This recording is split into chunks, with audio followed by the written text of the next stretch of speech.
Dans le prochain épisode de Demain nous appartient, des retrouvailles entre père et fils sèment le trouble au sein de l'enquête. Le plan Cupidon ne se passe pas comme prévu. Le retour de Marianne fait trembler les murs. Attention, les paragraphes qui suivent contiennent des spoilers sur l'épisode de Demain nous appartient diffusé jeudi soir sur TF1. Si vous ne voulez rien savoir, ne lisez pas ce qui suit. Jeudi 16 novembre dans Demain nous appartient. Laurent retrouve son fils au commissariat. Jack et Lizzie rapportent leur téléphone à Georges en présence d'Audrey.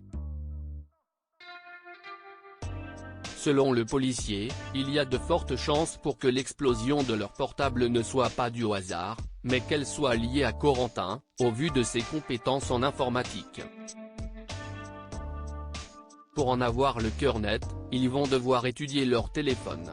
Les ados sont nerveux à l'idée que Corentin puisse les attaquer à distance. Pendant ce temps, Laurent retrouve Corentin endormi à l'arrière de sa camionnette de livraison. Il le réveille, soulagé de le voir en vie, puis tente de le convaincre de se rendre à la police. Mais pour Corentin, il en est hors de question. Il pose alors son père devant un grand dilemme, l'aider ou le balancer. De son côté, Maud s'inquiète de voir sa sœur toujours aussi déprimée. Raphaël la rassure en expliquant que Corentin ne l'avait pas prise pour cible, contrairement à Jack, Lizzie et Dorian. Camille se mêle à la conversation en cours et cherche à en savoir plus. Elle apprend ainsi que Corentin cherche à se venger de l'explosion du lycée. Au commissariat, Roxane confirme à Karim qu'une application malicieuse très sophistiquée a provoqué la surchauffe, puis l'explosion des téléphones de Jack et Lizzie. Corentin l'a téléchargé et installé à distance, à l'abri derrière un VNP. Au même moment, Karim reçoit un appel de Manon. Celle-ci remarque des allers-retours étranges de Laurent entre une supérette et sa camionnette. Elle le soupçonne de cacher son fils puisque ce dernier n'a nulle part où aller. Karim envoie Nordine sur place. Alors que Nordine est en route, Manon aperçoit Laurent en train de partir avec sa camionnette. Elle l'arrête pour contrôler son véhicule. À l'intérieur, elle découvre des affaires qui appartiennent certainement à Corentin. De son côté, Camille se rend à la marina pour discuter avec Dorian. Ce dernier lui coupe l'herbe sous le pied, expliquant qu'il est désormais amoureux de Luna malgré la relation qu'ils ont eue ensemble. Camille essaye de changer de sujet. Mais Luna débarque au même moment. Camille décide de reporter leur conversation et s'en va. Au commissariat, Karim interroge Laurent. Celui-ci avoue avoir retrouvé son fils dans sa camionnette. Malgré ses tentatives pour le raisonner, il n'y avait rien à faire. Incapable de trahir son fils, Laurent l'a laissé s'échapper. Corentin semble être parti en direction du port. Plus tard, Karim apprend que Corentin a volé le téléphone d'une femme à la terrasse d'un café. Il envoie une équipe de police dans le secteur, soupçonnant le jeune homme de vouloir quitter le pays. Manon émet toutefois l'hypothèse que Corentin prépare un dernier acte de vengeance avant de disparaître. En effet, Corentin se sert du téléphone volé pour pirater celui de Camille à distance et y avoir entièrement accès. Marianne est de retour le matin, Tristan est réveillé par les ronflements de Gilles. Ce dernier explique que le pied du lit de la chambre d'amis s'est cassé. Les deux hommes se rendorment sans entendre le retour de Marianne et Renaud.